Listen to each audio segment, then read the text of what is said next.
بسم اللہ الرحمن الرحیم۔ السلام علیکم۔ آج میں آپ کے ساتھ حضرت بابا فرید الدین گنج شکر رحمۃ اللہ علیہ کے اقوال شیئر کر رہی ہوں۔ دوسروں کے کام آنا ہی تیرے حق میں بہتر ہے۔ درجہ علم سے بلند تر کوئی درجہ نہیں۔ خاندان کی پرورش تعلیمات اسلامیہ کی روشنی میں کر۔ لالچی مال جمع کرنے سے کبھی سیر نہیں ہوتا۔ دنیا جہنم کے گڑھوں میں سے ایک گڑھا ہے۔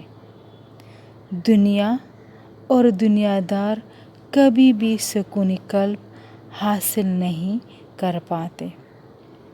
ماں باپ کی شفقت و رحمت اللہ تعالیٰ کی رحمت ہے، اور والدین کا قہر اللہ رب العزت کا قہر ہے۔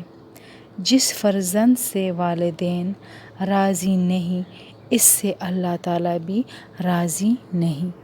انسان کو زندگی کی کامیابی اس وقت تک حاصل نہیں ہو سکتی جب تک خدمت خلق کو اپنا شعار نہ بنا لے اور برے کاموں کے متعلق خیال نہ کرے، نہ دماغ میں لائے۔ دشمن کی دشمنی اس سے مشورہ کرنے میں ٹوٹ جاتی ہے۔ ہنر سیکھنے میں ذلت اٹھانا پڑے تو اٹھاؤ۔ کسی کی دل آزاری نہیں بلکہ دل جوئی کرو۔